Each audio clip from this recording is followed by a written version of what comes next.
बिस्मिल्लाहिर्रहमानिर्रहीम। Biology first year chapter number 1 lecture number 6 students, आज हम डिस्कस करेंगे लिविंग वर्ल्ड इन टाइम और फॉसिल्स रिकॉर्ड के बारे में।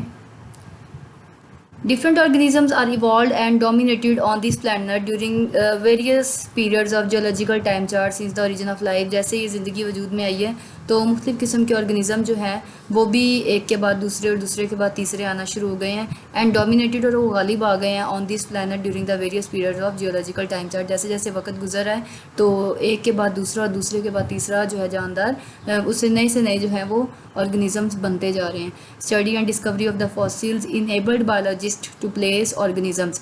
अगर हम फॉसिल्स की जो है वो स्टडी करते हैं तो उन्होंने साइंटिस्ट को इस काबिल बना दिया है और बायोलॉजिस्ट को इस काबिल बना दिया है टू प्लेस द ऑर्गेनिज्म, ताकि वो इन जानदारों को क्या कर सकें, रख सकें according to the time sequence. जैसे जैसे वक्त गुजरता जा रहा है तो उसको जो है वो सीक्वेंस में जो है उनको अरेंज कर सकें।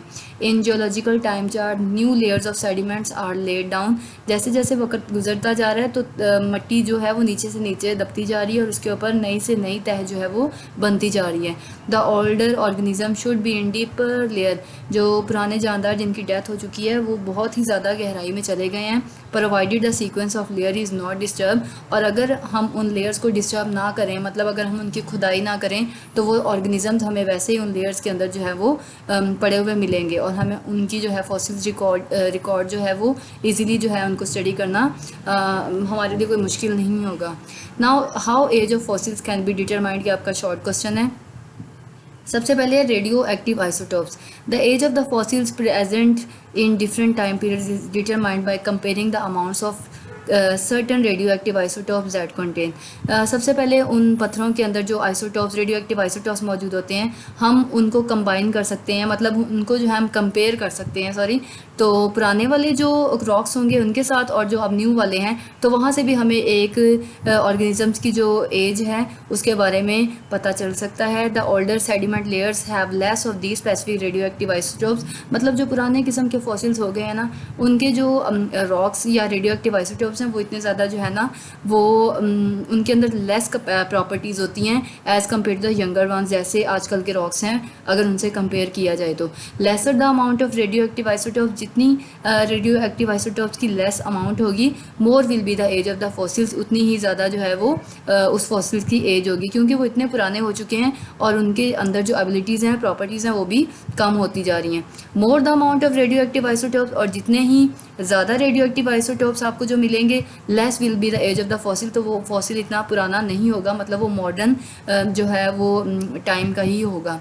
Now sedimentation of the rock. Sediments कहते हैं लेयर्स को, और a compare of these layers giving the indication of relative age of the fossils found in the rocks. अगर हम उन पुराने पत्थरों को रेडियो एक्टिव आइसोटोप्स को मॉडर्न वालों के साथ जो है अगर कंपेयर करते हैं तो वहाँ से भी हमें उसकी एज के बारे में इशारा मिल सकता है या पता चल सकता है।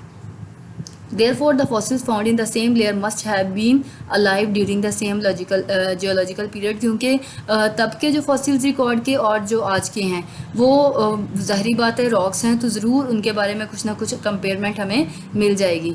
Deeper layer will have older fossils, जो पुरानी ही लेयर्स हो जाती हैं उनके अंदर निशानात भी पुराने हो चुके होते हैं, और जो अपर लेयर्स हैं उनके अंदर जो फॉसिल्स हैं वो न्यू जो हैं, मतलब वो मतलब उसके अंदर जो है हमें ज़्यादा खसूसियात जो प्रॉपर्टीज़ मिल सकती हैं। अब ये देखें, ये जिस तरह अकॉर्डिंग टू टाइम पीरियड ये सारे जो हैं ये टाइम पीरियड बता दिए गए और ये इनके ईरा बता दिए गए हैं कि किस किस सदी में किस किस जो ईयर में कौन से जो थे फॉसिल्स रिकॉर्ड हमें कैसे मिलते जाएंगे। ये देखें सबसे पहले कैसे हैं, उसके बाद फिशेस के बारे में बता दिया गया है, वस्कुलर प्लांट्स के बारे में बता दिया गया, एम्फीबियंस आ गए हैं, फिर ट्रीज़ हैं कुछ, और इस तरह ये चलते जा रहे हैं। और हम ये जितने पुराने होंगे उनको स्टडी करना ज़रा मुश्किल होगा, और जो जितने ही न्यू अब जिस तरह का देखें मॉडर्न है तो ये इनके फॉसिल्स को स्टडी करना हमारे लिए ईजी होगा।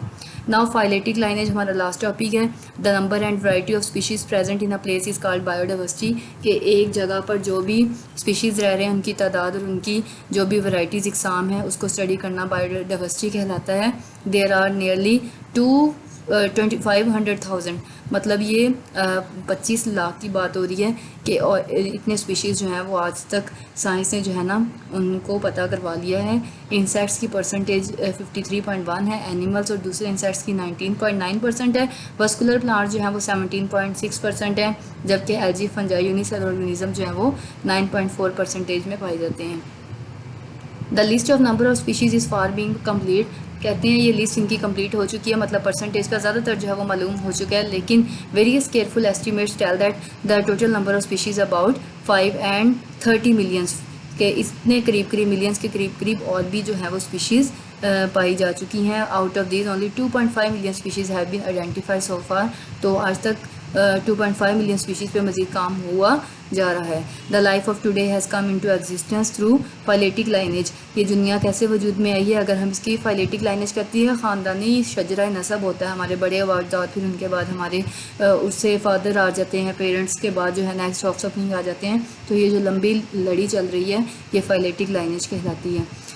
Through phyletic lineage of the organism living in the remote past, evolutionary change often produces new species and then increase biodiversity. एक जानदार के बाद दूसरा वजूद में आ रहा है, दूसरे के बाद तीसरा आ रहा है, और यही जो है ये एवोल्यूशन का बाइस बनी है।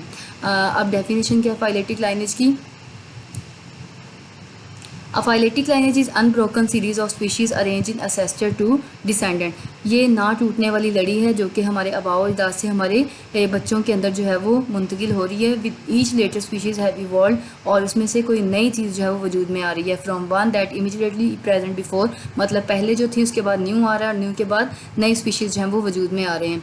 If there is availability of complete history of the light on this planet, अगर हम जो है इस प्लानट पे किसी भी ऑर्गेनिजम्स की कंप्लीट हिस्ट्री को पढ़ना चाहते हैं तो every lineage would extend back into the time in the common, तो हम किसी भी ऑर्गेनिजम्स के सारे शजरा नसब को जो है ना वो इजीली स्टडी कर सकते हैं, क्योंकि इनका रिकॉर्ड शुरू से लेकर आज तक इंसाइक्लोपीडिया की फॉर्म में मौजूद है। We lack the record of the soft body organism which can not be preserve, हम उन ऑर्गेनिजम्स के बारे में बिल्कुल भी पता नहीं करवा सकते, क्योंकि जो सॉफ्ट बॉडी होती हैं उनकी बोन्स भी बहुत ज़्यादा सॉफ्ट होती हैं, जिसकी वजह से वो जल्दी जो है ना उनके फॉसिल्स भी ख़त्म हो जाते हैं। So they left no fossil record of the past, पुराने कोई भी ऐसे सॉफ्ट बॉडी ऑर्गेनिजम्स के रिकॉर्ड हमारे पास मौजूद नहीं है। थैंक यू स्टूडेंट्स, अल्लाह हाफिज़।